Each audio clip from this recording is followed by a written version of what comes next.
और छात्र आज भूगोल के क्लास 10th के चैप्टर 3 को हम लोग देखेंगे, जो कि है जल संसाधन। देखिए छात्रों, हमने पहले भी जाना है संसाधन क्या है।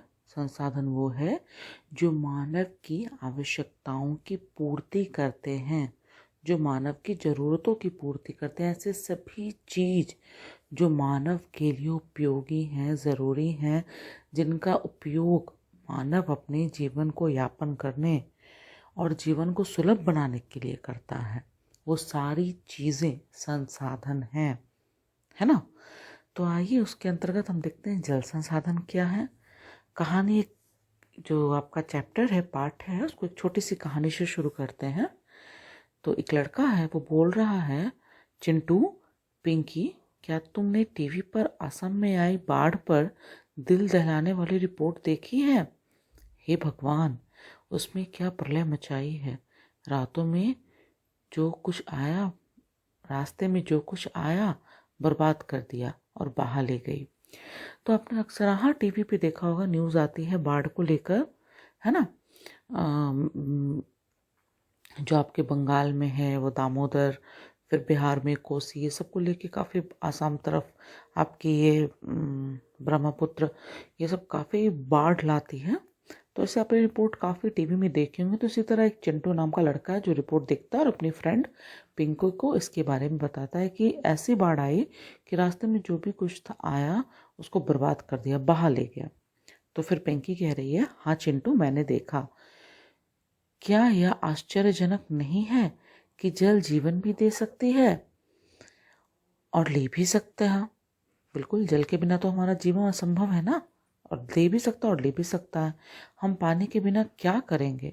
मेरे पिताजी मुझे बता रहे थे कि उनके कारखाने में बहुत सारी चीज़ों के लिए काफ़ी जल की आवश्यकता होती है। क्या तुम जानते हो कि मशीनों को ठंडा करने के लिए भी जल की आवश्यकता होती है? कारखाना भी जल विद्युत संयंत्र द्वारा पैदा की हुई बिजली से चलता है। अब मैं समझ सकती हूँ कि विभिन्न युगों में मानव नदियों और अन्य जल स्रोतों जैसे झरनों, झीलों, पोखरों और मरुद्यानों के आसपास क्यों बसता था। तो छात्रों, आपने सुना होगा कि जो हमारा सभ्यता है, मानव सभ्यता है, इसका विकास नदियों के किनारे ही हुआ, है ना। जब विकास हुआ, क्योंकि जल ही जीवन है, हमें पीने के लिए जल चाहिए, है ना, खाना पकाने के लिए जल चाहिए, शरीर सफाई के लिए जल चाहिए। मतलब जल के बिना तो असंभव है ना। तो इसलिए उस समय में नदी, तालाब, पोखरों, झरनों, इन सब के किनारे आसपास ही बस्तियां बसती थी, ताकि पानी की सुविधा, आपूर्ति आराम से हो सके। आज ना हमारे पास इतनी सुविधा है कि हम टंकी लगा के स्टोर कर लेते हैं, या फिर पाइपलाइन के द्वारा पानी आती है, तो बहुत सारी सुविधा है। पहले तो इस तरह नहीं थी।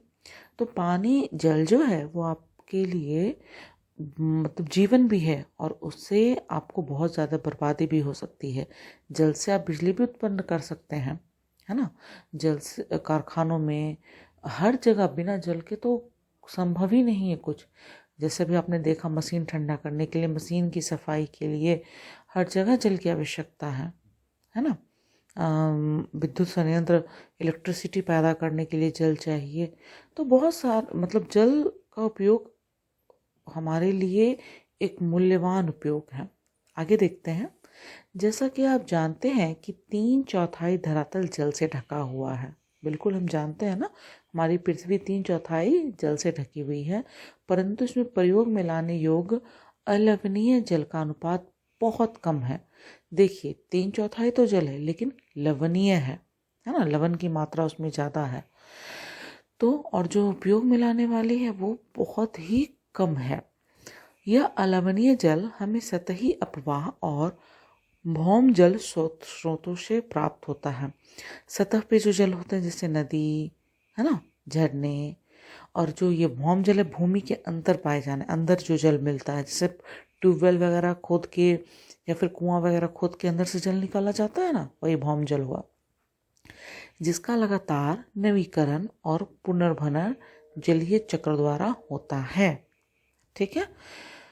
सारा जल जलीय चक्र में गतिशील रहता है, जिससे जल नवीकरण सुनिश्चित होता है। देखिए, आप जल निकालते हैं हैंडपंप से, फिर वहाँ पे जल आ जाता है, तो ये क्या है, उसका पुनर्भरण होते जाता है, एक साइकिल चलते रहता है, जिससे आपने लिया जल, फिर वहाँ पे वो आ गया, ठीक है ना, नया जल आ गया। आपने वो जल निकाला, वहाँ पे नया जल आ गया, तो हमेशा रिसते रहता है नीचे से, ठीक है।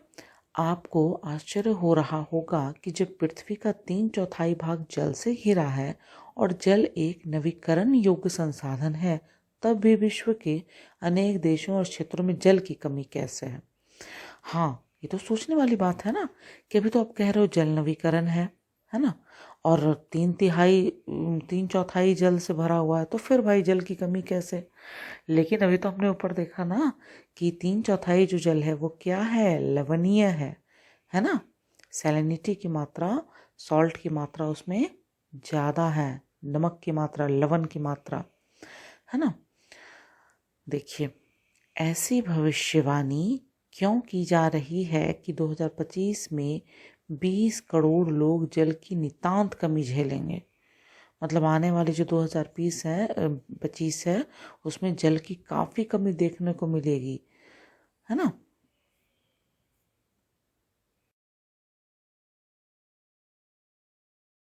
छात्रों, अब हम देखते हैं जल दुर्लभता और जल संरक्षण एवं प्रबंधन की आवश्यकता, ठीक है।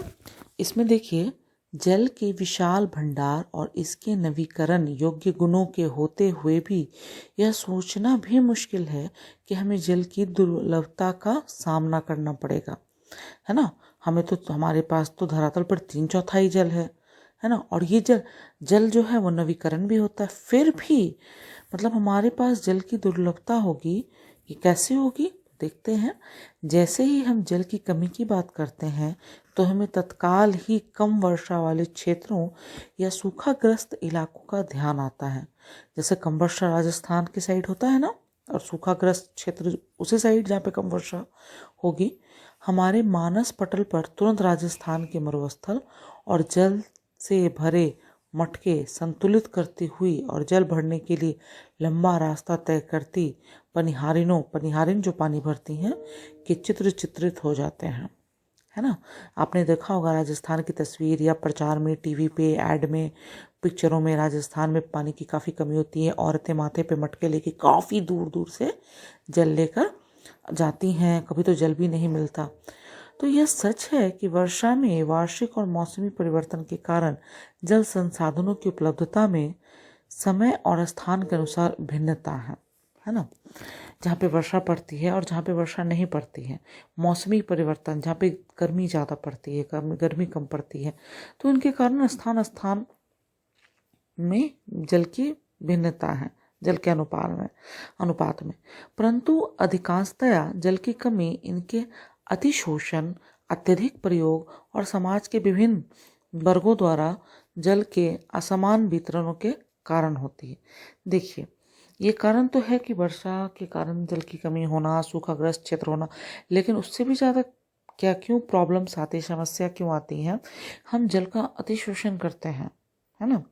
बर्बादी करना, अतिशोषण में क्या आया, बर्बादी करना। हमारे पास तो लवणीय जल की मात्रा कम है, हमने पहले भी देखा, अलवणीय जल जो हम यूज़ कर सकते हैं, तो उसका हम लोग अतिशोषण करते हैं, बर्बादी करते हैं। भाई पानी चला दो, छोड़ दो, बर्बाद करते रहो, है ना। अत्यधिक प्रयोग, उसके बाद पानी में वाटर पोल्यूशन फैलाना। देखते होंगे आप नदियों में कितने फैक्ट्रीज के पाइप रहते हैं जिनमें गंदा जल निकल जाता है, नदियों के कूड़े कचड़े मल निकलते हैं, है ना। तो इस तरह और समाज के विभिन्न वर्गों में जल के असमान वितरण के कारण होती है। भाई जो जिनके पास पैसा है, संसाधन है, वो जल का पूरा उपयोग करते, जिनके पास नहीं है भाई, उनके पास तो जल की कमी है। तो इनके कारण भी जल जो है वो जल में कमी आती है ना। क्या यह संभव है कि किसी क्षेत्र में प्रचुर मात्रा में जल संसाधन होने के बावजूद भी वहाँ जल की दुर्लभता हो। हमारे कई शहर इसके उदाहरण है। देखिए, ये संभव है कि जल की प्रचुरता भी है, फिर भी जल की दुर्लभता झेलनी पड़ रही है। देखिए, उदाहरण के तौर पे जल दुर्लभता अत्यधिक और बढ़ती जनसंख्या और उसके परिणाम स्वरूप जल की बढ़ती मांग और उसके असमान वितरण का परिणाम हो सकती है। देखिए, जनसंख्या बढ़ेगी, जल का कंजप्शन बढ़ेगा, मतलब पानी का उपयोग बढ़ेगा, है ना, पानी की डिमांड बढ़ेगी, मांग बढ़ेगी, पानी का उपयोग ज़्यादा होने लगेगा। तो अत्यधिक जनसंख्या, असमान वितरण, भाई कहीं पानी है और कहीं पानी नहीं है ना। एक ही जगह पे आप देखोगे कि पानी के लिए औरतें, देखिए जैसे नीचे तस्वीर में दिया हुआ मटका लेके खड़ी है ना, स्टील का घड़ा, और उसके बाद आप कहीं देखोगे कि भाई आराम से पानी मिल रहा है, पानी बह रहा है। एक ही जगह पे आप ये चीज़ देखोगे, एक ही क्षेत्र में, आपने अपने आसपास के क्षेत्र में देखा होगा कि कहीं पे तो टैंकर आता है पानी का और लोग वहाँ पे लंबी लाइन लगा के रखते हैं पानी लेने के लिए। किन्हीं के घर में भाई 10-10 बहुत अच्छी तरह से बोरिंग है, पानी है, जल है। तो ये असमान वितरण जो है ये बहुत ही मुश्किलें ला देता है। जल अधिक जनसंख्या के लिए घरेलू उपयोग में ही नहीं बल्कि अधिक अनाज उगाने के लिए भी चाहिए। अब देखिए बिल्कुल सही बात है कि सिर्फ जल जो है वो हमारे घर के उपयोग के लिए नहीं, भाई पीने, नहाने, खाने, धोने के लिए नहीं, बल्कि अनाज उगाने के लिए भी चाहिए, है ना। अतः अनाज का उत्पादन बढ़ाने के लिए जल संसाधनों का अतिशोषण करके ही संचित क्षेत्र बढ़ाया जा सकता है। अब देखिए अनाज उत्पादन को बढ़ाना है तो जल तो चाहिए, बिना जल के तो अनाज का उत्पादन नहीं होगा। तो अब उसके लिए क्या करते हैं, जो बंजर भूमि है या फिर अत्यधिक जल का शोषण करते हैं और उस क्षेत्र को सिंचित बनाया जाता है, मतलब सींचने योग्य जल को डाल डाल के बनाया जाता है। और शुष्क ऋतु में भी खेती की जा सकती है। अब गर्मी के समय जब जल की कमी रहती है, शुष्क ऋतु रहते हैं, तो क्या करते हैं, अत्यधिक जल का उपयोग खेती के लिए करते हैं, तभी खेती हो पाती है, बिना जल के तो खेती नहीं होगी। सिंचित कृषि में जल का सबसे ज़्यादा उपयोग होता है। शुष्क कृषि तकनीकों तथा सूखा प्रतिरोधी फसलों के विकास द्वारा अब कृषि क्षेत्र में क्रांति लाने की आवश्यकता है ना। तो शुष्क कृषि तकनीक है और सूखा प्रतिरोध फसलें हैं जो सूखा में भी उग सकती हूँ। तो इस तरह की विकास लाके और कृषि क्षेत्र में क्रांति लाने की आवश्यकता है। नीचे देखिए तस्वीर में किस तरह बाढ़ में एक देखिए बच्चा फंसा हुआ है। फिर आप देखिए Kashmiri earthquake survivor carries water and snow in a devastated village. किस तरह बर्फ में एक महिला घड़ा में जल भर के ले जा रही है ना। एक और इजराइल जैसे 25 सेंटीमीटर औसत वार्षिक वर्षा वाले देश में जल का कोई अभाव नहीं, तो दूसरी ओर 114 सेंटीमीटर औसत वार्षिक वर्षा वाले हमारे देश में प्रतिवर्ष किसी भाग में सूखा आवश्यक पड़ता है।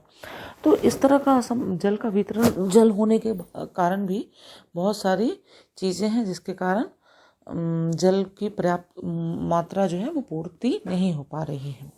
ठीक है, देखिए आपने टेलीविज़न विज्ञापनों में देखा होगा कि बहुत से किसान के खेतों पर अपने निजी कुएं और नलकूप हैं जिसमें सिंचाई करके वे उत्पादन बढ़ा रहे हैं। बिल्कुल, आपने बहुत सारे टीवी में देखा होगा, प्रचार में देखा होगा, जो राजस्थान वगैरह का सीन दिखाता है या फिर खेती वगैरह दिखाता है पंजाब हरियाणा साइड का, तो आप देखोगे कि बहुत सारे किसानों के पास अपने निजी कुएँ हैं, नलकूप है, मोटर लगे होते हैं ना, खेत में पानी जाती है, तो सिंचाई करके उत्पादन बढ़ा रहे हैं। परंतु आपने सोचा है कि इसका परिणाम क्या हो सकता है? देखिए, ये जो कुएं हैं या फिर नलकूप है, ये तो भूमि के अंदर के ही जल निकाल रहे हैं, भौम जल को निकाल रहे हैं। तो इसके कारण भौम जल स्तर नीचे गिर सकता है।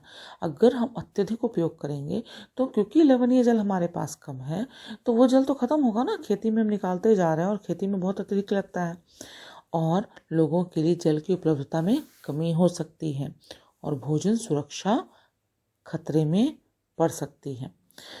ठीक है, स्वतंत्रता के बाद भारत में तेजी से औद्योगिकरण और शहरीकरण हुआ, है ना। स्वतंत्रता के बाद औद्योगिकरण हुआ ना, इंडस्ट्रियलाइजेशन, बहुत सारे उद्योग स्थापित किए गए, इंडस्ट्रीज लगाई गई, है ना, फैक्ट्रीज लगाई गई।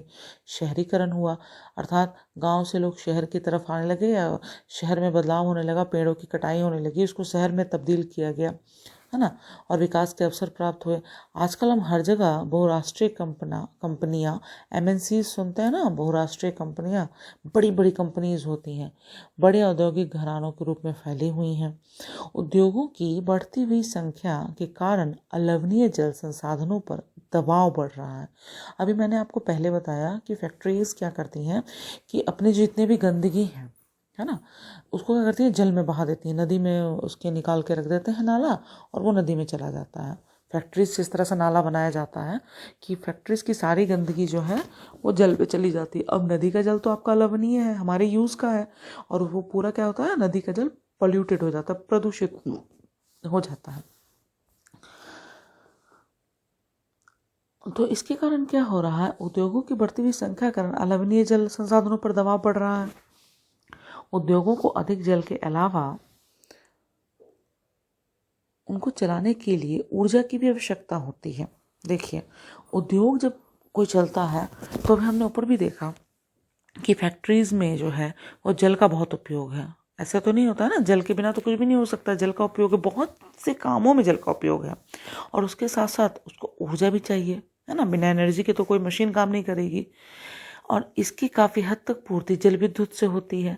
अब ये जो ऊर्जा चाहिए फैक्ट्रीज में, इसकी पूर्ति कहाँ से होती है, जल से होती है। बहुत जगह हाइड्रो प्लांट्स लगाए हुए हैं, तो ये क्या करते हैं, जल से विद्युत उत्पन्न करते हैं, और ये फैक्ट्रीज में यूज़ होती हैं। वर्तमान समय में भारत में कुल विद्युत का लगभग 22% भाग जल विद्युत से प्राप्त होता है।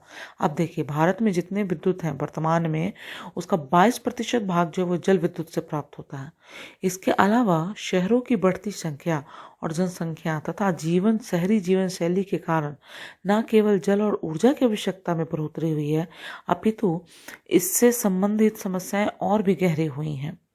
यदि आप शहरी आवास समितियों या कॉलोनियों पर नजर डालें तो आप पाएंगे कि उनके अंदर जल पूर्ति के लिए नलकूप स्थापित किए गए हैं। इसमें कोई आश्चर्य नहीं है कि शहरों में जल संसाधनों का अतिशोषण हो रहा है और इसकी कमी होती जा रही है।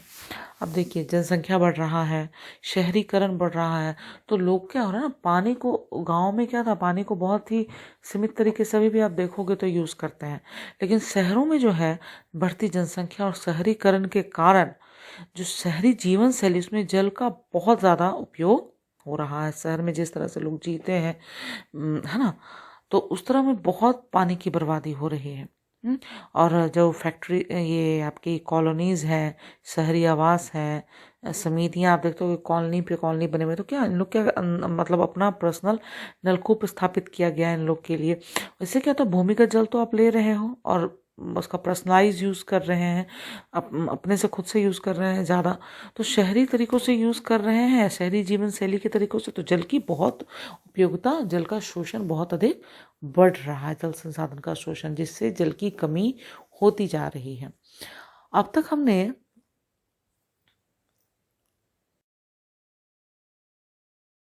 आइए छात्रों, देखते हैं, अब तक हमने जल दुर्लभता के मात्रात्मक पहलू की ही बात की।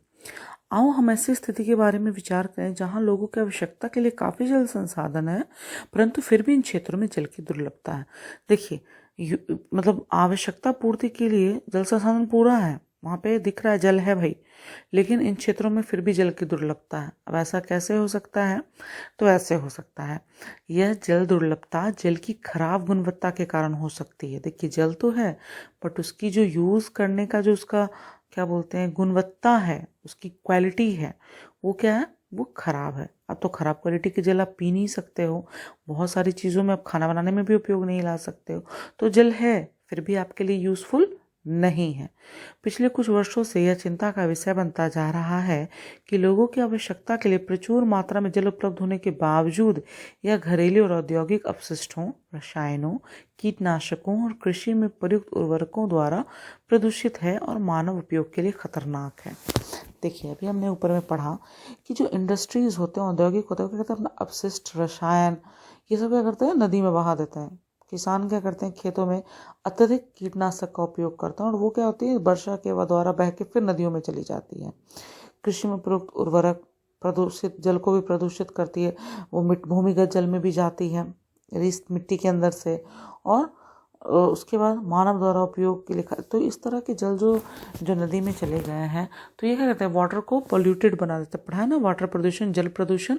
तो प्रदूषित जल तो है, लेकिन आप वो इतनी बुरी तरह प्रदूषित है कि आप उसका उपयोग नहीं कर सकते हैं, है ना। अधिकांश शहर जो है नदियों के पास बसे हुए हैं, लेकिन वो नदी के जल को इतनी बुरी तरह प्रदूषित किया जा चुका है, किस तरह से औद्योगिक अपशिष्टों, रसायनों, कीटनाशकों के द्वारा, कृषि में प्रयुक्त उर्वरकों के द्वारा, कि वो जल उपयोग के लायक ही नहीं। भूमिगत जल भी आप देखोगे कहीं कहीं का, सुना होगा आपने या देखा होगा आपने कि कहीं कहीं पे नलकूप लगाए गए और वो भूमिगत जल कुएं खोदे गए, लेकिन वो जल उपयोग के लायक नहीं है ना। आइए देखते हैं, भारत की नदियाँ सरिताएं जहरीली धाराओं में परिवर्तित हो गई हैं और बड़ी नदियां जैसे गंगा और यमुना कोई भी शुद्ध नहीं है।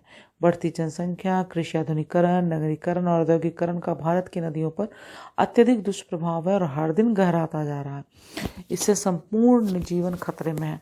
अभी हमने कहा ना कि औद्योगिकरण के कारण अपशिष्ट को बहा दिया जाता है, और एक तो इंडस्ट्रीज है नहीं कि भाई चलो भाई, एक इस तरह की लाखों इंडस्ट्रीज हैं, है ना, और उसके गंदे जल अपशिष्ट को नदी में गिरा दिया जाता है, बहा दिया जाता है। इससे क्या होती है, नदी बिल्कुल बुरी तरह प्रदूषित होती है। उर्वरकों का बहुत अधिक ज़्यादा, कीटनाशकों का अधिक मात्रा में प्रयोग, इससे क्या होता है, वो मिट्टी के अंदर चली जाती है और भूमिगत जल को नाश करती हैं, है ना। तो बहुत सारी जो नदी है, छोटी नदी सरिताएं जहरीली हो गई हैं, और वो सरिताएं जाके जब बड़ी नदी में मिलती हैं तो वो उस जल को भी शुद्ध नहीं रख रही हैं, जिसके कारण क्या हो रहा है कि हर दिन ये संकट बढ़ रहा है और संपूर्ण जीवन खतरे में। अब जल ही नहीं मिलेगा तो आप जियोगे कैसे, है ना। आपने अनुभव कर लिया होगा कि समय की मांग है कि हम अपने जल संसाधन का संरक्षण और प्रबंधन करें। इतना जब हमने ऊपर पढ़ा तो इसको पढ़ के तो आप समझ गए होंगे, भाई जल हमारा खतरे में, इसका संरक्षण करना है, इस संसाधन को प्रबंधन करना है ना। स्वयं को स्वास्थ्य संबंधी खतरों से बचाएं, खाद्यान्न सुरक्षा, अपनी आजीविका और उत्पादक क्रियाओं की निरंतरता को सुनिश्चित करें और अपने प्राकृतिक परितंत्र को निम्न डिग्रेडेशन होने से बचाएं। जल संसाधन के अतिशोषण और कुप्रबंधन से इन संसाधनों का ह्रास हो सकता है और पारिस्थितिक संकट की समस्या पैदा हो सकती है, जिसका हमारे जीवन पर गंभीर प्रभाव हो सकता है। अब देखिए, इतनी बातों से तो ये बात क्लियर हो चुकी है, बिल्कुल स्पष्ट हो चुकी है कि भाई जल का संरक्षण करना, जल का प्रबंधन करना अति आवश्यक है, नहीं तो हमारा जीवन खतरे में है ना।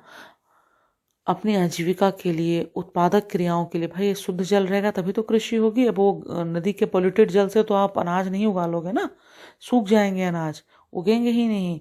और अगर जल गंदा रहेगा तो उसमें जो पारिस्थितिक तंत्र जो है हमारा, जिसके कारण हमारा जीवन संभव है कि वायु, जल, मानव, जैविक अजैविक सारे पदार्थ मिलके जो पारिस्थितिक तंत्र का अजैविक पदार्थ मिलके जो निर्माण करते हैं, अब जल को प्रदूषित करेंगे तो वहाँ की तो पारिस्थितिक तंत्र खत्म, बिगड़ जाएगी, है ना। तो इससे क्या होगी, हमारे जीवन पर गंभीर प्रभाव पड़ सकता है ना। अब देखिए, बहुउद्देशीय नदी परियोजनाएं और समन्वित जल संसाधन प्रबंधन। अब इन सब समस्याओं को देखते हुए बहुउद्देशीय नदी परियोजनाएं सरकार ने लाई हैं, समन्वित जल संसाधन प्रबंधन लाया। अब क्या है वो हम देखते हैं। हम जल का संरक्षण और प्रबंधन कैसे करें, है ना। अब तो हमने अभी पहले देखा कि भाई हमें बोल दिया, हम समझ रहे हैं कि जल का संरक्षण भी करना और प्रबंधन ही करना है, तभी आगे चलेगा। लेकिन हम जल का संरक्षण और प्रबंधन कैसे करें। पुरातत्व, वैज्ञानिक और ऐतिहासिक अभिलेख, दस्तावेज बताते हैं कि हमने प्राचीन काल से सिंचाई के लिए पत्थरों और मलबे से बांध, जलाशय अथवा झीलों के तटबंध और नहरों जैसी उत्कृष्ट जलीय कृतियां बनाई हैं। तो हमारे जो पुराने रिकॉर्ड्स हैं, जो इतिहास है, अभिलेख है, ये सब बताता है कि किस तरह हमने प्राचीन काल में सिंचाई के लिए पत्थरों और मलबों से बांध बनाया। भाई उसमें भी नदियाँ थी, बांध बना के किस तरह सिंचाई किया, जलाशय बनाए अथवा झीलों और तटबंध और नहरें जैसे उत्कृष्ट जलीय कृतियां बनाई, है ना। तो इसमें कोई आश्चर्य नहीं होगा कि हमने यहाँ परिपाटी आधुनिक भारत से भी जारी रखी है और अधिकतर नदियों के बेसिनों पे बांध बनाए हैं। मतलब ये प्राचीन समय में तो होते ही रहा है और नए समय में भी कितनी सारी परियोजनाएं हैं, नहरों का निर्माण होता है, कैनाल्स जो आपने सुना होगा निर्माण होता है। तो ये सब तो अभी भी हम कर रहे हैं, इसमें कोई भी मतलब आश्चर्य की बात नहीं है ना। हम अभी भी इस तरह के परियोजनाओं का निर्माण कर रहे हैं। देखिए, प्राचीन भारत में जलीय कृतियां जो हैं, इसमें दिया हुआ है ईसा से 1 शताब्दी पहले इलाहाबाद के नज़दीक श्रृंगवेरा में गंगा नदी की बाढ़ के जल को संरक्षित करने के लिए एक उत्कृष्ट जल संग्रहण तंत्र बनाया गया था। मतलब ईसा से 1 शताब्दी पहले, सोचिए कितनी पुरानी बात है, उस समय जल संग्रहण तंत्र बनाया गया था। दूसरा देखिए, चंद्रगुप्त मौर्य के समय बृहद स्तर पर बांध, झील और सिंचाई तंत्रों का निर्माण करवाया गया था। मतलब हमारे यहाँ जल का संरक्षण और जल का जो नियोजित रूप से प्रबंधन है वो शुरू से होते आ रहा है। आप देखिए, कलिंग, उड़ीसा, नागार्जुन कोंडा आंध्र प्रदेश, बेन्नूर कर्नाटक और कोल्हापुर महाराष्ट्र में उत्कृष्ट सिंचाई तंत्र होने के सबूत मिलते हैं। मतलब जो हमारा प्रबंधन है और संरक्षण है बहुत पहले से तरीके से होते आ रहा है, प्लान्ड वे में होते आ रहा है, नियोजित रूप में होते आ रहा है। अपने समय की सबसे बड़ी कृत्रिम झीलों में से एक है भोपाल झील, है ना। 11वीं शताब्दी में बनाई गई थी। सोचिए उस समय कृत्रिम झील कृत्रिम झील मतलब मानव निर्मित झील, मानव ने यह झील बनाई थी, आर्टिफिशियल लेक जो बोलते हैं, है ना। 14वीं शताब्दी में इल्तुतमिश ने दिल्ली में सिरी फोर्ट क्षेत्र में जल की सप्लाई के लिए हौज खास एक विशिष्ट तालाब बनाया था। बताइए ये सब कितने पुराने। देखिए यहाँ पे हीराकुंड बांध का तस्वीर दिया हुआ है, ठीक है। आइए देखते हैं बांध क्या है और वे हमें जल संरक्षण और प्रबंधन में कैसे सहायक हैं। अब देखते हैं तो परंपरागत बांध नदियों और वर्षा जल को इकट्ठा करने के बाद में उसे खेतों की सिंचाई के लिए उपलब्ध करवाते थे। जो ट्रेडिशनल बांध थे, परंपरागत बांध थे, वो क्यों बनाए जाते थे? ताकि वो नदियों पे बनाए जाते थे और वर्षा जल को इकट्ठा करने के बाद उसे खेतों में सिंचाई के लिए उपलब्ध करवाते थे। आजकल बांध सिर्फ सिंचाई के लिए ही नहीं बनाए जाते हैं, तो उनका उद्देश्य विद्युत उत्पादन, घरेलू और औद्योगिक उपयोग, जल आपूर्ति, बाढ़ नियंत्रण, मनोरंजन, आंतरिक नौचालन और मछली पालन भी है। मतलब पहले जो थे वो सिर्फ और सिर्फ सिंचाई के लिए किए जाते थे, लेकिन आज जो बनाए जाते हैं वो बहुउद्देशीय हैं, एक साथ बहुत सारे उद्देश्यों को पूरा करते हैं, जिसमें घरेलू, औद्योगिक, है ना, उत्पादन, विद्युत उत्पादन, बाढ़ नियंत्रण, मनोरंजन, आंतरिक नौचालन और मछली पालन इत्यादियों के लिए उपयोग किया जाता है। जहाँ एकत्रित जल के अनेकों उपयोग समन्वित होते हैं। उदाहरण के तौर पर सतलुज व्यास बेसिन में भाखड़ा नंगल परियोजना, सतलुज व्यास पे भाखड़ा नंगल परियोजना का जल विद्युत उत्पादन और सिंचाई दोनों में काम आता है। अभी हमने उद्देश्य योजनाएं पढ़ी, तो उसमें देखिए अब जो भाखड़ा नंगल है वो 2 उद्देश्यों की पूर्ति करती है। पहला क्या करती है, एक तो विद्युत उत्पादन करती है और दूसरा सिंचाई के काम में आती है। इसी प्रकार महानदी बेसिन में हीराकुंड परियोजना जो है जल संरक्षण और बाढ़ नियंत्रण का समन्वय है। जल संरक्षण भी है और बाढ़ नियंत्रण के लिए भी 2 पर्पस के लिए इसको बनाया गया है। देखिए बांध के विषय में थोड़ा और दिया हुआ है कि बांध बहते जल को रोकने, दिशा देने या बहाव कम करने के लिए खड़ी की गई बाधा है। ठीक है, बांध जो है वो क्या है, वो बहते जल को रोकने, दिशा देने और बहाव को कम करने के लिए खड़ी की गई बाधा है ना, जो आम तौर पर जलाशय, झील अथवा जल भरण बनाती है।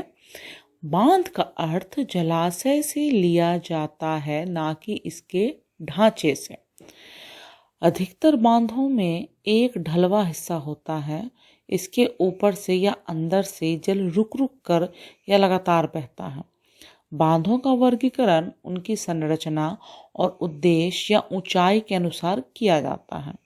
संरचना और उसमें प्रयुक्त पदार्थों के आधार पर बांधों को लकड़ी के बांध, तटबंध बांध या पक्का बांध के अलावा कई वर्गों में बांटा जा सकता है। ऊंचाई के अनुसार बांधों को बड़े बांध और मुख्य बांध या नीच बांध, मध्यम बांध और उच्च बांधों में वर्गीकृत किया जा सकता है। तो देखिए बांध भी जो है वो लकड़ी के भी होते हैं, है ना, तटबंध बांध भी होता है, तट को बांध के, और ये पक्का बांध भी होता है। मतलब इस तरह से बांधों को बांटा गया है। अब ऊंचाई और मतलब ऊंचाई के अनुसार भी बड़े बांध, मध्यम बांध, छोटे बांध, इनमें उच्च बांध, निम्न बांध, इस तरह से इसको बांटा गया है। तो बांध जो है वो कोई भी बहते हुए जल को रोकने के लिए बनाया जाता है ना, या उसको दिशा देने के लिए बनाया जाता है, बहाव को कम करने के लिए बनाया जाता है ना। ठीक है, आगे देखिए। स्वतंत्रता के बाद शुरू की गई समन्वित जल संसाधन, स्वतंत्रता के बाद शुरू की गई समन्वित जल संसाधन प्रबंधन उपागम पर आधारित बहुउद्देशीय परियोजनाओं को उपनिवेशिक काल में बनी बाधाओं को पार करते हुए देश को विकास और समृद्धि के रास्ते पर ले जाने वाले वाहन के रूप में देखा गया। स्वतंत्रता के बाद जो समन्वित जल संसाधन प्रबंधन उपागम जो है बहुउद्देशीय परियोजना को जो है, जो उपनिवेश काल में बाधाएं थी, है ना, उसको पार करते हुए देश के विकास के लिए इसको समृद्ध रास्ते पर ले जाने वाले वाहन के रूप में देखा। मतलब अब जो है ये जो बांध है जो हैं ये स्वतंत्रता के बाद जो है, मतलब देश को विकास की तरफ ले जाए, इस पर्पज से इसको बनाया जा रहा है। जवाहरलाल नेहरू गर्व से बांधों को आधुनिक भारत के मंदिर कहा करते थे। तो आधुनिक भारत के मंदिर किसे कहा गया? बांध को कहा गया है। और इसे किसने कहा है? जवाहरलाल नेहरू ने कहा है। उनका मानना था कि इन परियोजनाओं के चलते कृषि और ग्रामीण अर्थव्यवस्था, औद्योगिकरण और नगरीय अर्थव्यवस्था समन्वित रूप से विकास करेगी। मतलब सिर्फ एक ही नहीं, मल्टीपर्पस यूज होगा, कृषि में भी उपयोग आएगा, ग्रामीण अर्थव्यवस्था को भी फायदा करेगा, नगरीय अर्थव्यवस्था को भी फायदा करेगा। तो इस तरह से ये मल्टीपर्पस वर्क करेगा। इसलिए इसे पंडित जवाहरलाल नेहरू ने क्या कहा था? आधुनिक भारत का मंदिर। पिछले कुछ वर्षों में बहुउद्देशीय परियोजनाओं और बड़े बांध कई कारणों से परिनिरीक्षित और विरोध के विषय बन गए हैं। देखिए, बहुत सारे कुछ वर्षों में आपने देखा होगा जो बहुउद्देशीय परियोजना, इस पे काफ़ी न्यूज़ में आपने सुना होगा, बातें होती हैं, विरोध किया जाता है। तो क्यों है? देखिए, बहुत सारे कारण है इसके, है ना।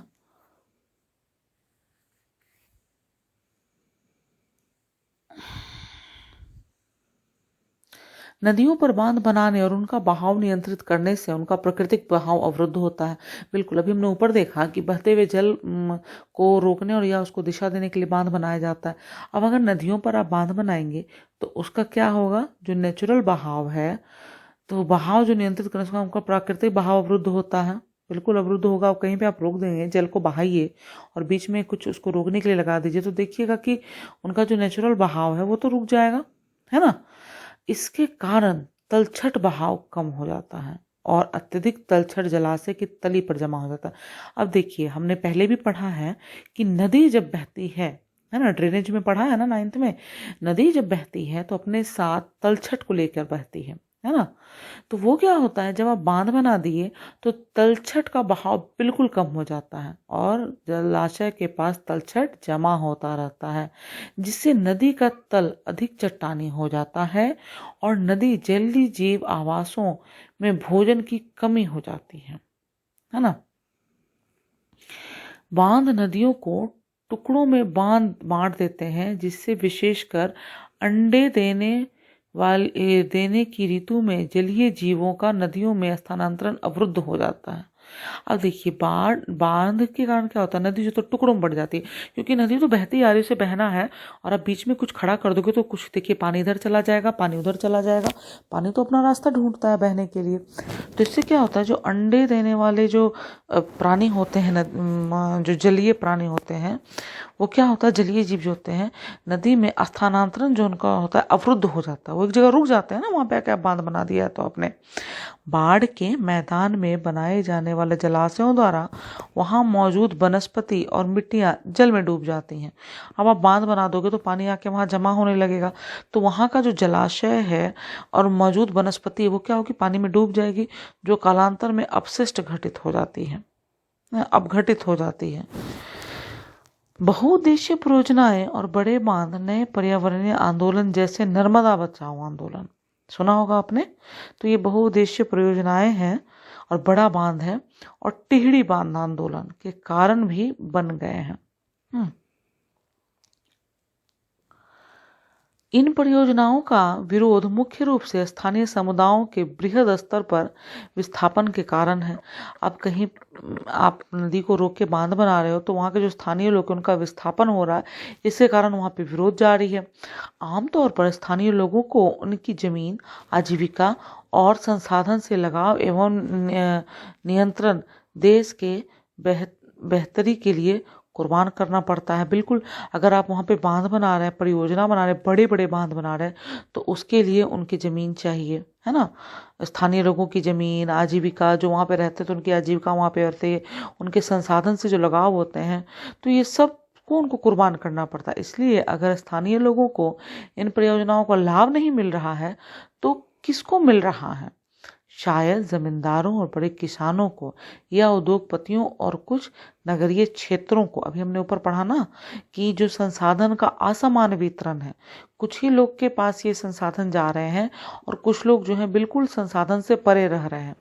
तो इस कारण क्या हो रही है कि जैसे नर्मदा बचाओ आंदोलन और टिहरी बांध में आपने आंदोलन देखा, तो इसी कारण हो रही है कि भाई गरीबों के या फिर वहाँ पे जो ग्रामीण लोग हैं, आवासीय लोग हैं, उनकी तो ज़मीन भी जा रही है, आजीविका भी जा रही है ना, और उनका जो लगाव है अपने संसाधन से वो भी जा रहा है, लेकिन उन्हें उसका कोई फायदा नहीं मिल रहा। इस कारण वहाँ पे आंदोलन हो रहा है ना। सिंचाई के कई क्षेत्र में फसल प्रारूप परिवर्तित कर दिया गया है, जहां किसान जल गहन और वाणिज्य फसलों की ओर आकर्षित हो रहे हैं, जिससे मृदाओं के लवणीकरण जैसे गंभीर परिस्थितियां परिणाम हो रहे हैं। देखिए, अब सिंचाई के जो क्षेत्र में फसल प्रारूप है उसको परिवर्तन कर दिया गया है। अब वहाँ पर क्या हो रहा है, किसान जो है वाणिज्य फसलों को उगाना शुरू कर दिए हैं, है ना, जलगाहन फसलों को उगाना शुरू कर दिए हैं। मृदाओं का लवणीकरण जैसे मृदाओं में लवणीकरण बढ़ते जा रहा है ना, लवण की मात्रा बढ़ते जा रही है। और लवण की मात्रा बढ़ेगी तो क्या होगा, जल जो है वो जल का ह्रास हो रहा है, फसलें बर्बाद होंगी, मिट्टी का उर्वरक शक्ति खत्म होगा, तो इससे जो है वो खेती भी कम होगी। इसी दौरान इससे अमीर भूमि मालिकों और गरीब भूमिहीनों में सामाजिक दूरी बढ़ाकर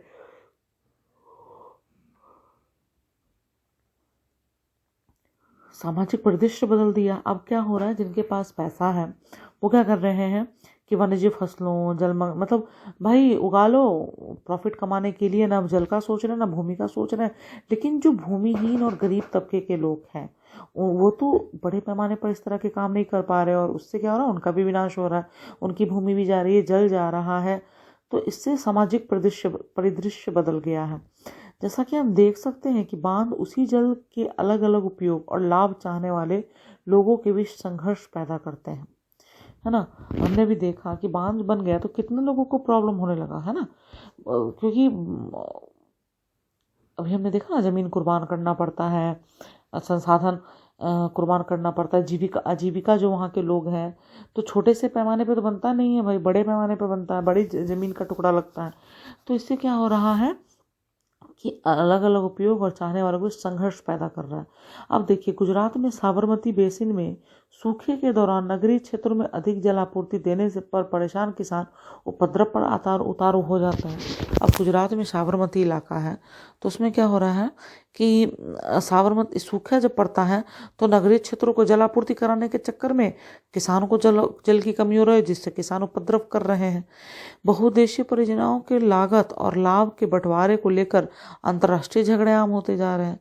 भाई उसमें जितना लागत लग रहा और लाभ लग रहा, भाई हम लेंगे, अंतर्राष्ट्रीय झगड़े आम होते जा रहे हैं। क्या आप जानते हैं, कृष्ण गोदावरी विवाद की शुरुआत महाराष्ट्र सरकार द्वारा कोयना पर जल विद्युत परियोजना के लिए बांध बनाकर जल की दिशा परिवर्तन कर कर्नाटक और आंध्र प्रदेश सरकार द्वारा आपत्ति जताए जाने से हुई। इससे इन राज्यों में पड़ने वाले नदी के निचले हिस्सों में जल प्रवाह कम हो जाएगा और कृषि और उद्योग पर विपरीत असर पड़ेगा। अब देखिए, जैसे हमने ऊपर देखा कि भाई फायदेमंद तो है, ठीक है, बांध बना के बहुउद्देशीय परियोजना करना फायदेमंद है, लेकिन उसके साथ साथ ये नुकसान भी है। एक तरफ फायदा कर रहा है तो एक तरफ नुकसान कर रहा है। तो जिस तरफ नुकसान हो रहा है उस क्षेत्र के लोग, उस समुदाय के लोग, उस राज्य के लोग तो फिर इसके लिए विरोध करेंगे ही ना, तो इसलिए विरोध हो रहा है। देखिए यहाँ भारत के मानचित्र पर मुख्य नदियाँ और बांध को दिखाया गया है, डॉट करके बांध को दिखाया गया है। देखिए है ना, डॉट डॉट करके बांध को दिखाया गया है। देखिए भाखड़ा नंगल, टिहरी, नरोरा, है ना, राणा प्रताप सागर, राजस्थान के साइड पे आप गांधी सागर देखेंगे। फिर देखिए आप गुजरात साइड पे सरदार सरोवर, है ना। फिर इधर देखिए नागार्जुन दक्षिण साइड में। हाँ, तो इस तरह बहुत सारे बांध और बहुउद्देशीय परियोजनाएं हैं।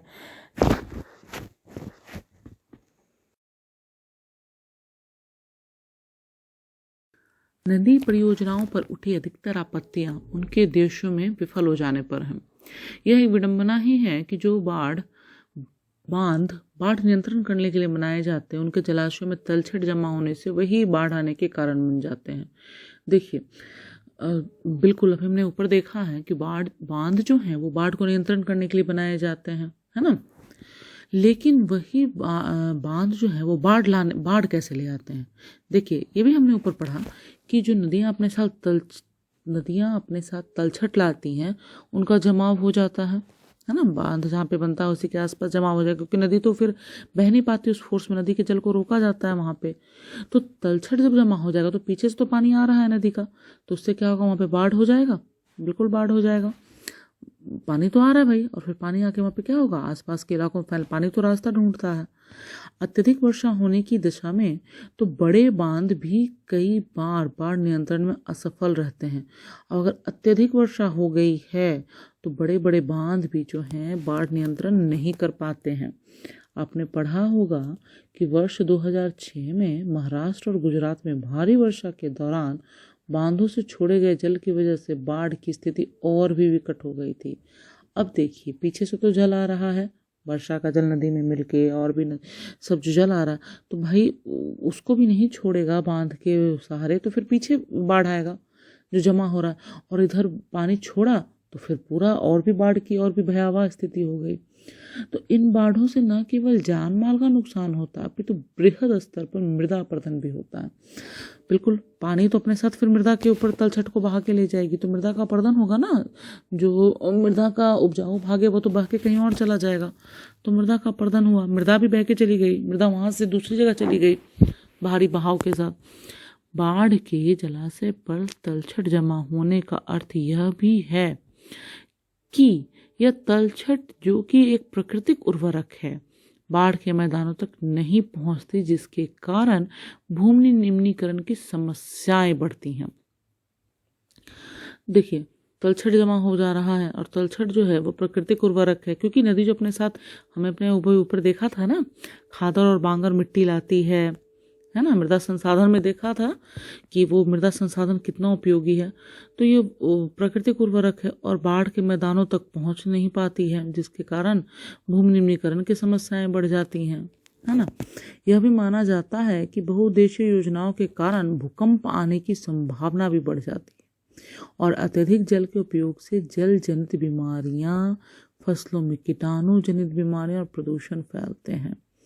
ठीक है, जल का उपयोग अगर आप अत्यधिक और पूरे शोषण कर रहे हैं जल का, तो उसमें जल में जल जनित बीमारियां, जमावड़ा है जल का कहीं पे, तो उसमें भी जल जनित बीमारियां होंगी, फसल में कीटाणु होंगे, है ना, प्रदूषण फैलेगा, बीमारियां और प्रदूषण फैलते हैं। तो बहुत सारे रीजंस हैं। अब देखिए वर्षा जल संग्रहण क्या है। सुना होगा ना आपने, वर्षा जल संग्रहण, बूंद बूंद पानी बचाओ, वर्षा के जल को बचाओ, उसको संग्रहण करके और एक पाइप के थ्रू भूमि में डालो या फिर टैंकर में डालो। देखा है ना, एडवर्टाइज कितना देता था वर्षा जल संग्रहण DD1 पे, नेशनल पे।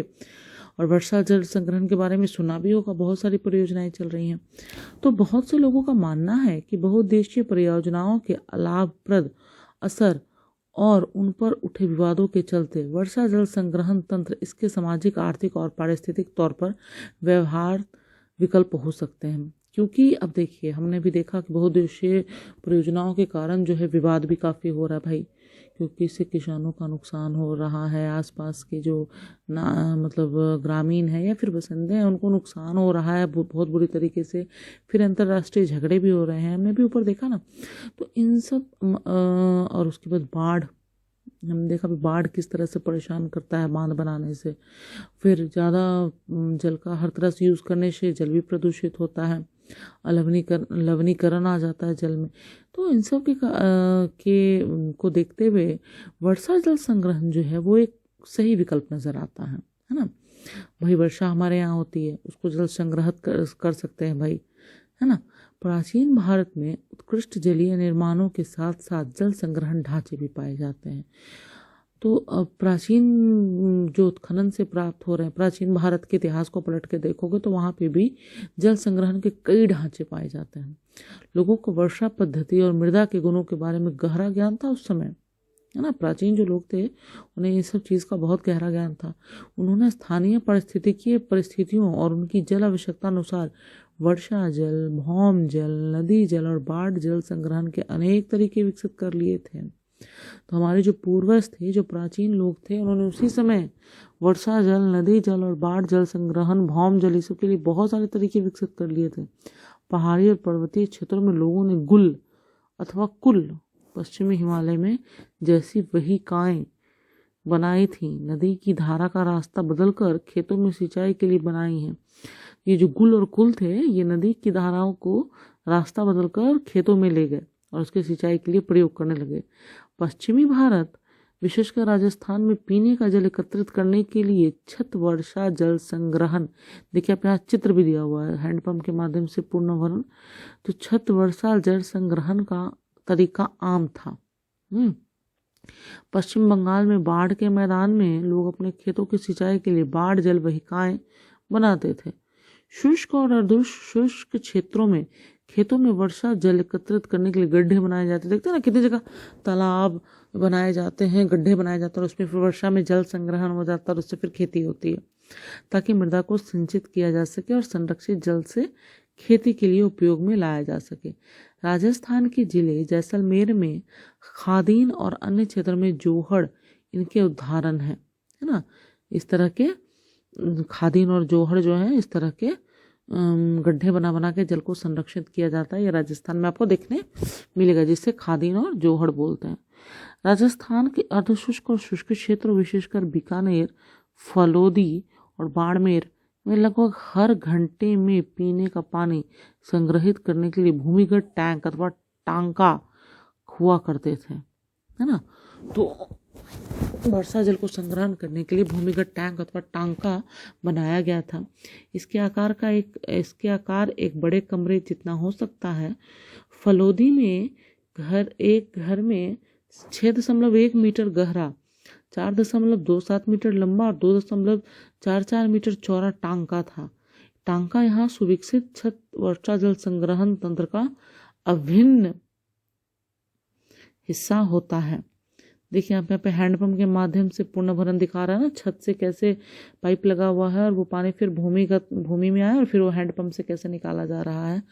देखिए बेकार पड़े हुए कुएं के माध्यम से पूर्ण भरण, किस तरह छत से पानी नीचे आ रहा है और फिर वो उस कुएं में चला जा रहा है ना। वर्षा, are you a water harvester, क्या वर्षा जल संग्रहण करते हैं। This monsoon join us to continue the rain drop, मतलब काउंटिंग द रेन ड्रॉप्स, जो वर्षा के जल को है आइए उसको संग्रहित करते हैं। उसके लिए एक एडवर्टीजमेंट दिया हुआ 3.3 में, ठीक है। तो देखिए ये जो है वर्षा जल संग्रहण तंत्र का अभिन्न हिस्सा होता है, जिसके मुख्य घर या आंगन में बनाया जाता है। वे घरों की ढलवा छतों से पाइप द्वारा जुड़े थे। देखिए अब चित्र दिखा हुआ है, छत से वर्षा का पानी नलों से होकर भूमिगत टांका तक पहुंचता था, जहां इसे एकत्रित किया जाता है, ठीक है ना। आप चित्र में देखेंगे, देखिए चित्र अ में देखिए हैंडपंप के द्वारा किस तरह वो टंका में आ रहा है और संग्रहित हो रहा है, फिर इसको हैंडपंप के द्वारा निकाला जाता होगा। वर्षा का पहला जल छत और नलों को साफ करने के प्रयोग में होता था, उसे संग्रहित नहीं किया जाता था। इसके बाद होने वाले वर्षा का जल संग्रहण किया, मतलब पहली बार जो वर्षा हुई तो इससे टैंकर और नल साफ किया गया और उसके बाद फिर संग्रहित किया गया। टंका में वर्षा जल अगली वर्षा ऋतु तक संग्रहित किया जा सकता है। यह इसे जल की कमी वाली ग्रीष्म ऋतु तक पीने का जल उपलब्ध करवाने वाला जल स्रोत बनता है। देखिए, ग्रीष्म ऋतु में जब जल की कमी होती है राजस्थान के इलाके में, तो ये टंका से पानी निकाल के पिया जाता है ना। वर्षा जल अथवा पालड़ पानी जैसा कि इसे इन क्षेत्रों में पुकारा जाता है, या तो जो वर्षा से जल लेती है इसको पालड़ पानी भी इन क्षेत्रों में बोला जाता है ना। प्राकृतिक जल का शुद्धतम रूप समझा जाता है। जो ये वर्षा जल है ये आपका प्राकृतिक जल का शुद्धतम रूप है ना। कुछ घरों में तो टंकों के साथ भूमिगत कमरे भी बनाए जाते हैं, क्योंकि जल का यह स्रोत इन कमरों को भी ठंडा रखता है, जिससे ग्रीष्म ऋतु में गर्मी से राहत मिलती है। देखिए कितनी हाई टेक्नोलॉजी थी कि टंकों को भूमिगत कमरे बनाए जाते टंकों के साथ, ताकि भाई गर्मी में घर ठंडा रह सके। देखिए, एक रोचक तथ्य के तहत क्या बताया गया है कि मेघालय की राजधानी शिलोंग में छत वर्षा जल संग्रहण प्रचलित है। मेघालय में बहुत ज़्यादा बारिश होती है उधर। यह रोचक इसलिए है क्योंकि चेरापूंजी और मानसीराम, जहां विश्व की सबसे अधिक वर्षा होती है, शिलोंग से 55 किलोमीटर की दूरी पर ही स्थित है, और यह शहर पीने के जल की कमी की गंभीर समस्या का सामना करता है। शहर के लगभग हर घर में छत वर्षा जल संग्रहण की व्यवस्था है। घरेलू जल आवश्यकता की कुल मांग के लगभग 15-25% हिस्से की पूर्ति छत जल संग्रहण व्यवस्था से हो जाती है। देखिए कितना मतलब उपयोगी बात यहाँ बताया गया है। और मेघालय में शिलोंग में किस तरह वर्षा जल संग्रहण करके पीने के पानी की आपूर्ति की जाती है। यह दुख की बात है कि आज पश्चिमी राजस्थान में छत वर्षा जल संग्रहण की रीति इंदिरा गांधी नहर से उपलब्ध 12 मासी पेयजल के कारण कम होती जा रही है। देखिए, फिर अब बहुउद्देशीय परियोजना पे आ जाइए। देखिए, जो वर्षा जल संग्रहण की रीति इंदिरा गांधी नहर से उपलब्ध 12 मासी पेयजल के कारण कम होती जा रही है। हालांकि कुछ घरों में टंकों की सुविधा अभी भी है, क्योंकि उन्हें नल के पानी का स्वाद पसंद नहीं है। सौभाग्य से आज भी भारत में कई ग्रामीण और शहरी क्षेत्रों में जल संरक्षण और संग्रहण का यह तरीका प्रयोग में लाया जा रहा है। अभी भी आप देखोगे ग्रामीण क्षेत्रों में या राजस्थान साइड में आप जाओगे तो ये टंकों की सुविधा अभी भी है ना। कर्नाटक के मैसूर जिले में स्थित एक सुदूर गांव गंडाथूर जो है, उसमें ग्रामीण ने अपने घर में जल आवश्यकता पूर्ति छत वर्षा जल संग्रहण की व्यवस्था की हुई है। गांव के लगभग 200 घरों में यह व्यवस्था है, और इस गांव ने वर्षा जल संपन्न गांव की ख्याति अर्जित की है। यहाँ प्रयोग किए जा रहे वर्षा जल संग्रहण ढांचों के बारे में अधिक जानकारी के लिए चित्र 3.4 को देखें। इस गांव में हर वर्ष लगभग 1000 मिलीमीटर वर्षा होती है। देखिए 3.4 को देखिए किस तरह से जल को संरक्षित किया जाता है ना। छत जल संग्रहण थार के सभी शहरों और ग्रामों में प्रचलित था। वर्षा जल जो कि घरों की ढालू छतों पर गिरता है, उसे पाइप द्वारा भूमिगत टांका के अंदर ले जाते हैं। भूमि में गोल छिद्र जो मुख्य घर व आंगन से बना होता है। ऊपर दिखाया गया चित्र दर्शाता है कि जल पड़ोसी की छत से एक लंबे पाइप द्वारा लाया जाता है। यहाँ पड़ोसी की छत का उपयोग वर्षा जल को एकत्रित करने के लिए किया गया है। जल की चित्र में एक छेद दिखाया गया है जिससे द्वारा वर्षा जल भूमिगत टांका में चला जाता है। देखिए चित्र 3.6 में है ना। चलिए आगे बढ़ते हैं। ये देखिए बांस ड्रिप सिंचाई प्रणाली। देखिए बांस से कैसे सिंचाई प्रणाली, कैसे बांस में से पानी जा रहा है ना। मेघालय में नदियों और झरनों के जल को बांस द्वारा बने पाइप द्वारा एकत्रित करके 200 वर्ष पुरानी विधि प्रचलित है। लगभग 18 से 20 लीटर सिंचाई पानी बांस पाइप में आ जाता है तथा उसे सैकड़ों मीटर की दूरी तक ले जाया जाता है। अंत में पानी का बहाव 20 से 80 बूंद प्रति मिनट तक घटाकर पौधों पर छोड़ दिया जाता है। देखिए कितनी प्राचीन और कितनी मतलब यूनिक टेक्नोलॉजी है। किस तरह बांस से पानी 18 से 20 लीटर पानी ले जाया जाता है। ओहो। देखिए चित्र 1 में पहाड़ी शिखरों पर सदा नीरा झरनों की दिशा परिवर्तित करने के लिए बांस के पाइपों का उपयोग किया जाता है। इन पाइपों के माध्यम से गुरुत्वाकर्षण द्वारा जल पहाड़ के नीचे स्थानों तक पहुंचाया जाता है। चित्र 1 में देखिए किस तरह जल की दिशा को परिवर्तित किया गया है।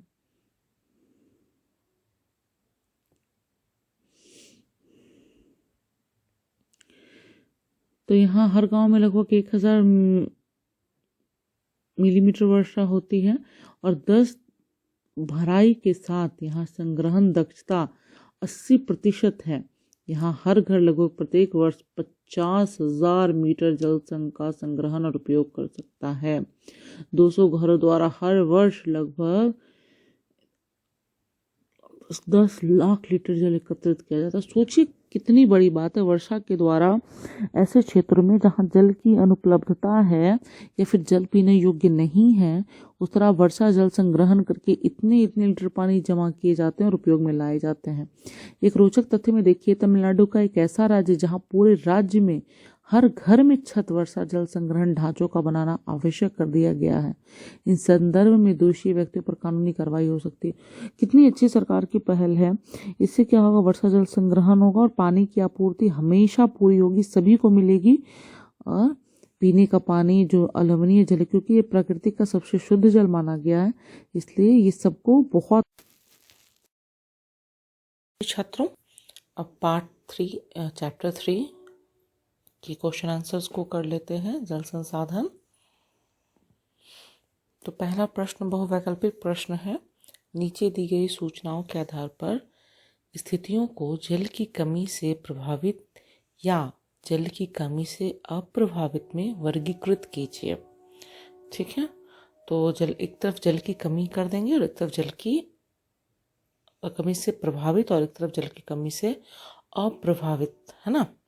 तो इसका उत्तर होगा जल की कमी से प्रभावित क्षेत्र जो है आपका ख, ग और घ है। ठीक है, और जल की कमी से अप्रभावित क्षेत्र सिर्फ क है। अर्थात जो जल की कमी से अप्रभावित है वो अधिक वर्षा वाले क्षेत्र हैं और जो प्रभावित है वो अधिक वर्षा से अधिक जनसंख्या वाले क्षेत्र, अधिक वर्षा वाले परंतु अत्यधिक प्रदूषित जल क्षेत्र और कम वर्षा और कम जनसंख्या वाले क्षेत्र हैं, है ना। अब आइए 2 पे वैकल्पिक प्रश्नों में निम्नलिखित में से कौन से प्रश्न क्या है, निम्नलिखित में से कौन से बहुउद्देशीय नदी परियोजनाओं के पक्ष में दिया गया तर्क नहीं है। तो इसका उत्तर होगा, प्रश्न 2 का उत्तर है कि बहुउद्देशीय परियोजनाओं से बृहद स्तर पर विस्थापन होता है और आजीविका खत्म हो जाती है ना। ग। अब प्रश्न 3 देखिए, यहाँ कुछ गलत वक्तव्य दिए गए हैं, इसमें गलती पहचान कर दोबारा लिखें। तो इसका उत्तर होगा क, शहरों की बढ़ती जनसंख्या, उनकी विशाल और सघन जनसंख्या तथा शहरी जीवन शैली से जल संसाधनों का अतिशोषण हो रहा है और इसकी कमी होती जा रही है। ख, नदियों पर बांध बनाने और उनको नियंत्रित करने से उनका प्राकृतिक बहाव और तलछट बहाव अवरुद्ध हो रहा है।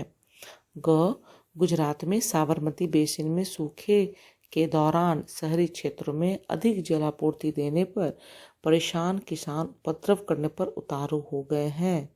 और घ, आज राजस्थान में इंदिरा गांधी नहर से उपलब्ध पेयजल के कारण छत वर्षा जल संग्रहण की रीति कम होती जा रही है। अब आइए प्रश्न 2 पर देखते हैं। निम्नलिखित प्रश्नों के उत्तर लगभग 30 शब्दों में दीजिए। व्याख्या करें कि जल किस प्रकार नवीकरण योग्य संसाधन है। तो उत्तर होगा जल एक नवीकरण योग्य संसाधन है क्योंकि जल एक बार प्रयोग करने पर समाप्त नहीं होता, हम इसका बार बार प्रयोग कर सकते हैं, अर्थात इसकी पुनः पूर्ति संभव है। जैसे जल का प्रयोग यदि उद्योगों या घरेलू कामकाज में किया जाता है तो इससे जल दूषित हो जाता है किंतु समाप्त नहीं होता। इस जल को साफ करके फिर से इस्तेमाल करने योग्य बनाया जा सकता है। इसमें दूसरा प्रश्न देखिए, जल दुर्लभता क्या है और उसके मुख्य कारण क्या है। तो जल के विशाल भंडार तथा नवीकरणीय गुणों के होते हुए भी यदि जल की कमी महसूस की जाए तो उसे जल दुर्लभता कहते हैं। विभिन्न क्षेत्रों में जल की कमी या दुर्लभता एक निम्नलिखित कारण उत्तरदायी हो सकते हैं। पहला, बढ़ती जनसंख्या।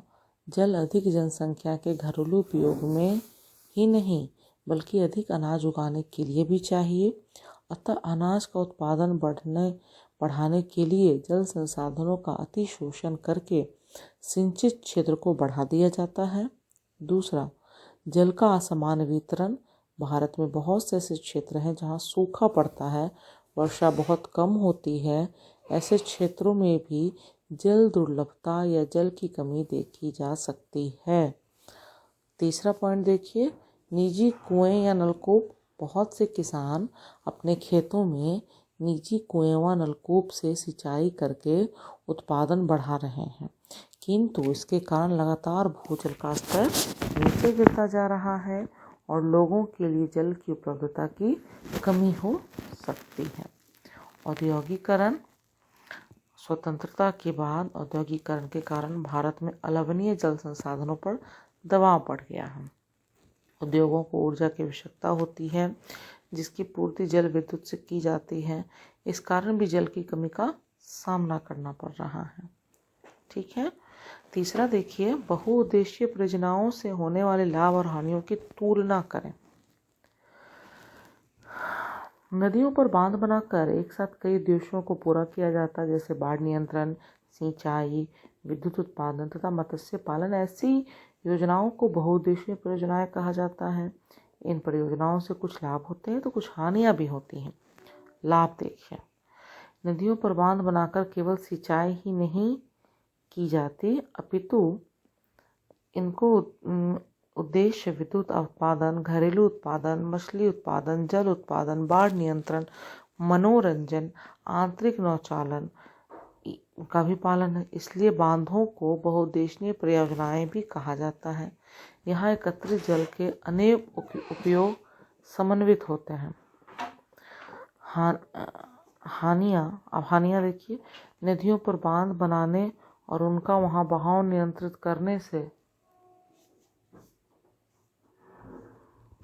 उनका प्राकृतिक बहाव अवरुद्ध हो जाता है, जिसके कारण तलछट बहाव कम हो जाता है। अत्यधिक तलछट जलाशय की तली पर जमा होता है, जिससे नदी का तल अधिक चट्टानी हो जाता है। नदी जलीय जीव आवासों में भोजन की कमी हो जाती है ना। बांध नदियों को टुकड़ों में बांट देते हैं, जिससे जलीय जीवों का नदियों में स्थानांतरण अवरुद्ध हो जाता है। बाढ़ के मैदान में बने जलाशयों से वहां मौजूद वनस्पति और मिट्टियां जल में डूब जाती हैं। इस परियोजनाओं के कारण स्थानीय लोगों को अपनी जमीन, आजीविका और संसाधन से लगाव और नियंत्रण आदि को कुर्बान करना पड़ता है। ठीक है, इसी के साथ प्रश्न 2 खत्म होता है। प्रश्न 3 की तरफ बढ़ते हैं। निम्नलिखित प्रश्नों के उत्तर लगभग 120 शब्दों में दीजिए। पहला प्रश्न है, राजस्थान के अर्धशुष्क क्षेत्रों में वर्षा जल संग्रहण किस प्रकार किया जाता है, व्याख्या कीजिए। उत्तर देखिए है, राजस्थान के अर्धशुष्क और शुष्क क्षेत्रों में विशेषकर बीकानेर, फलौदी और बाड़मेर में पीने का जल एकत्र करने के लिए छत वर्षा जल संग्रहण का तरीका आमतौर पर अपनाया जाता है। इस तकनीक में हर घर में पीने का पानी संग्रहित करने के लिए भूमिगत टैंक अथवा टांका हुआ करते हैं। इनका आकार एक बड़े कमरे जितना हो सकता है। इनके मुख्य घर या आंगन में बनाया जाता है। मुख्य द्वार जो होता है आंगन में बनाया जाता है। ये छतों की ढलवा छतों से पाइप द्वारा जुड़े होते हैं। छत से वर्षा का पानी इन नलों से होकर भूमिगत टांका तक पहुंचता था, जहां इसे एकत्रित किया जाता है। वर्षा का पहला जल छत और नलों को साफ करने में प्रयोग होता था और उसे संग्रहित नहीं किया जा सकता था। इसके बाद होने वाली वर्षा का जल संग्रहण किया जाता है। टांका में जल अगली वर्षा ऋतु तक संग्रहित किया जा सकता है। यह इसे जल की कमी वाली ग्रीष्म ऋतु तक पीने का जल उपलब्ध करवाने का स्रोत बनाता है। वर्षा जल को प्राकृतिक जल का शुद्धतम रूप माना जाता है। कुछ घरों में टंकों के साथ साथ भूमिगत कमरे भी बनाए जाते हैं, क्योंकि जल का यह स्रोत इन कमरों को भी ठंडा रखता है, जिससे ग्रीष्म ऋतु में गर्मी से राहत मिलती है। आज राजस्थान में छत वर्षा जल संग्रहण की रीति इंदिरा गांधी नहर के उपलब्ध 12 मासी पेयजल के कारण कम होती जा रही है। हालांकि कुछ घरों में टंकों की सुविधा अभी भी है, क्योंकि उन्हें नल के पानी का स्वाद पसंद नहीं है। अब प्रश्न 3 के दूसरे प्रश्न पे आइए। परंपरागत वर्षा जल संग्रहण की पद्धतियों में आधुनिक काल में अपनाकर जल संरक्षण एवं भंडारण किस प्रकार किया जा रहा है। देखिए, प्राचीन भारत में उत्कृष्ट जलीय निर्माणों के साथ साथ जल संग्रहण ढांचे भी पाए जाते थे। लोगों को वर्षा पद्धति और मृदा के गुणों के बारे में गहरा ज्ञान था। उन्हें स्थानीय पारिस्थितिकीय परिस्थितियों और अपनी जल आवश्यकता अनुसार वर्षा जल, भौम जल, नदी जल और बाढ़ संग्रहण के अनेक तरीके विकसित कर लिए थे। आधुनिक काल में भी भारत के कई राज्यों में इन परंपरागत विधियों को अपनाकर जल संरक्षण किया जा रहा है। जैसे राजस्थान के बहुत से घरों में छत वर्षा जल संग्रहण के लिए भूमिगत टांकों का निर्माण किया जाता है। इसमें वर्षा के जल को संग्रहित करके उपयोग में लाया जाता है। इसी प्रकार कर्नाटक के मैसूर जिले में स्थित एक गांव में ग्रामीणों ने अपने घरों में जल आवश्यकता की पूर्ति छत वर्षा जल संग्रहण की व्यवस्था से की हुई है। मेघालय में नदियों व झरनों के जल को बांस द्वारा बने पाइप द्वारा एकत्रित करने की 200 वर्ष पुरानी विधि प्रचलित है। शुष्क और अर्धशुष्क क्षेत्रों में खेतों में वर्षा जल एकत्रित करने के लिए गड्ढे बनाए जाते थे, ताकि मृदा को सिंचित किया जा सके। राजस्थान के जैसलमेर जिले में खदीन और अन्य क्षेत्रों में जौहड़ इनके उदाहरण हैं। पहाड़ी और पर्वतीय क्षेत्रों में लोगों ने गुल अथवा कुल जैसी वाहिकाएं नदी की धारा का रास्ता बनाकर बदलकर खेतों में सिंचाई के लिए लगाई है। पश्चिम बंगाल में बाढ़ के मैदान में लोग अपने खेतों की सिंचाई के लिए बाढ़ जल वाहिकाएं बनाते थे। यही तरीका आधुनिक समय में भी अपनाया जाता है।